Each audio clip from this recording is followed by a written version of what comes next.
में बारिश हो रही थी और रानू चिड़िया अपने बच्चों के लिए भोजन लेने के लिए गई हुई थी। ये रानू चिड़िया के बच्चों की पहली बारिश थी और इस पहली बारिश में वो आज अपनी माँ के बगैर थे। लेकिन रानू चिड़िया जाते हुए अपने बच्चों को घर से नसीहत करके गई थी कि घर से बाहर बिल्कुल भी मत निकलना। दोनों बच्चे घर के अंदर बैठकर अपनी माँ का इंतजार कर रहे थे।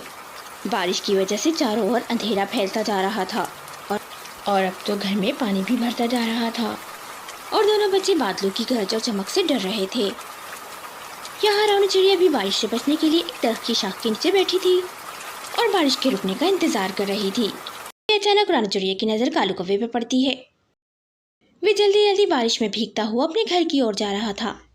वे कालू कौवा भी रानू चिड़िया को देख लेता है और उसके पास जाता है और रानू चिड़िया से कहता है, रानू तुम जल्दी से घर चली जाओ।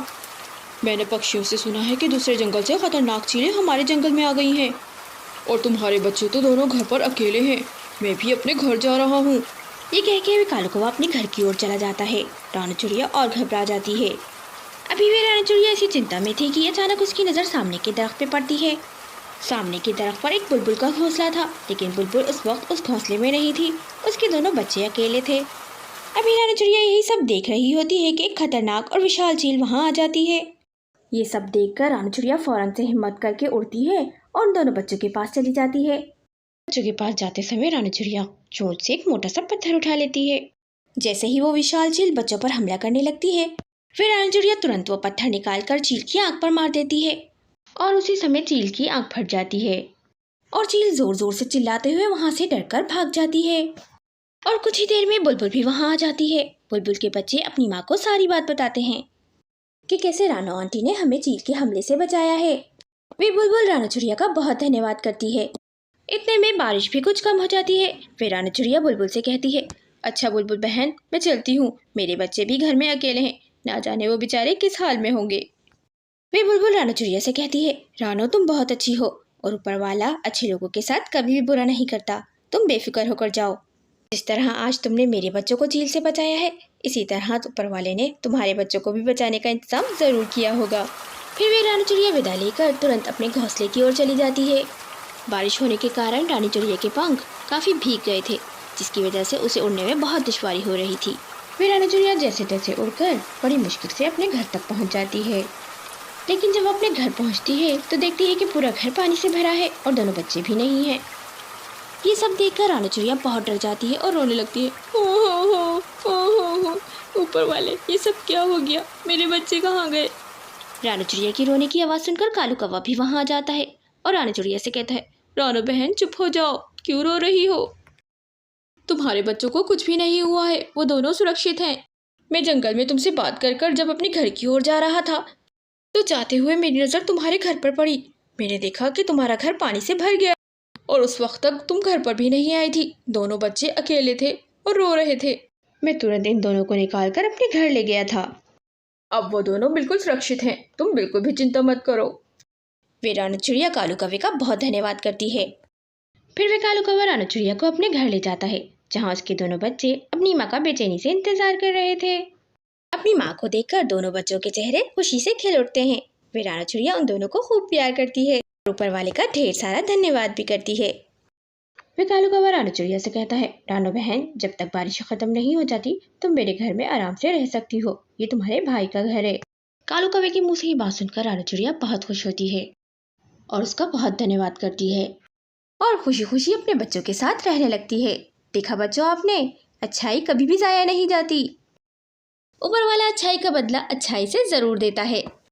दोस्तों, वीडियो पसंद आए तो वीडियो को लाइक और हमारे चैनल को ज़रूर सब्सक्राइब करें।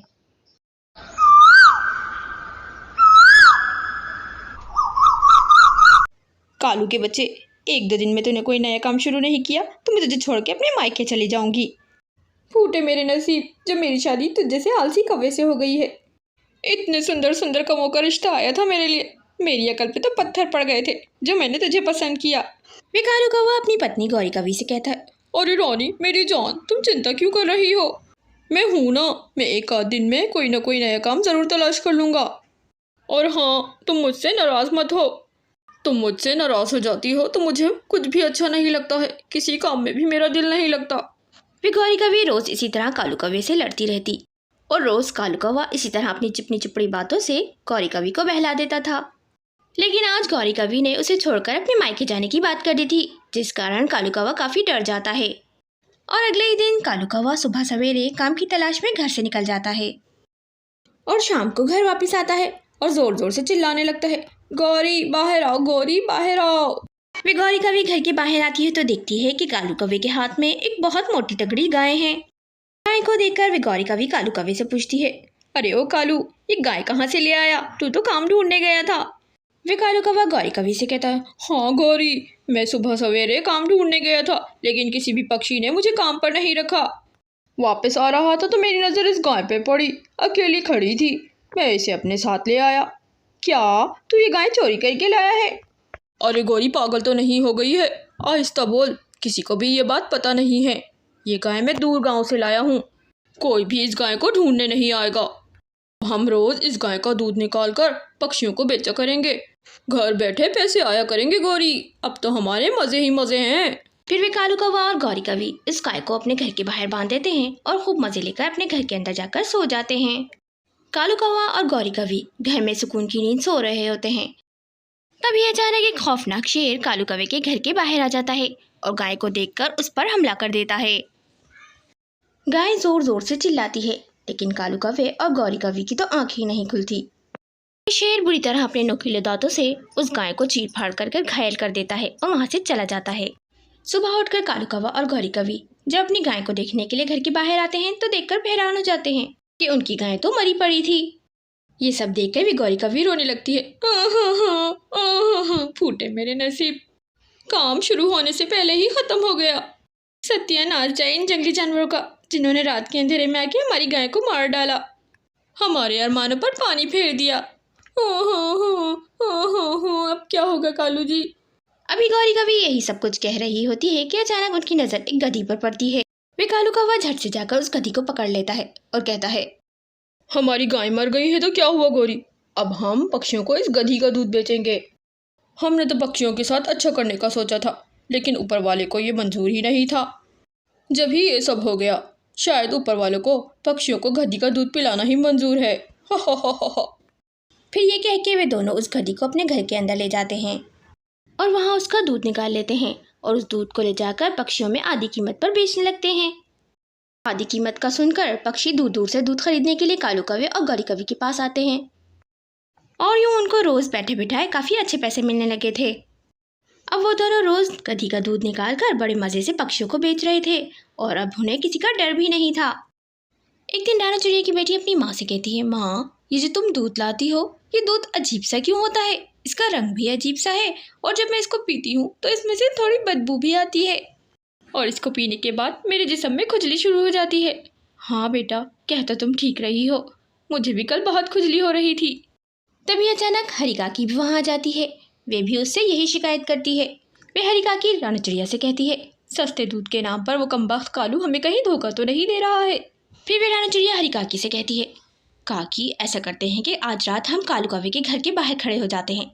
जैसे ही वो दोनों सो जाएंगे, हम उनकी घर की खिड़की से झाँककर सब कुछ देख लेंगे। आखिर माजरा क्या है, ये कालू और गौरी इतना सस्ता दूध क्यों बेच रहे हैं? वे हरी काकी और राणा चिड़िया कालू कौवे और गौरी कवि के सो जाने के बाद रात में उसकी घर की खिड़की से अंदर झाँकते हैं तो देखकर हैरान हो जाते हैं कि कालू कौवे के घर के अंदर गधी खड़ी है और बाल्टी में उसका दूध भी निकला हुआ है, जो उसने सुबह बेचने के लिए निकाला होगा। गधी को घर के अंदर देखकर राणा चिड़िया और हरी काकी सारी बात समझ जाते हैं कि कालू कौवा और गौरी कवि इतना सस्ता दूध क्यों बेच रहे थे। फिर राणा चिड़िया सुबह सुबह तमाम पक्षियों के घर जाकर गधी के दूध वाली बात उनको बता देती है।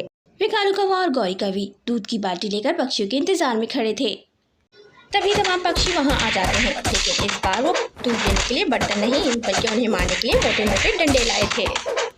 तुमने हमें बेवकूफ़ बनाकर उस गधी का दूध पिलाया, अब मार मार कर हम तुम्हें गधा और गधी बना देंगे। और यूँ पक्षी मार मार कर उन दोनों की हड्डियाँ तोड़ देते हैं और यूँ उनको उनकी किए की सज़ा मिल जाती है। गाइस, वीडियो पसंद आए तो वीडियो को लाइक और चैनल को ज़रूर सब्सक्राइब करें।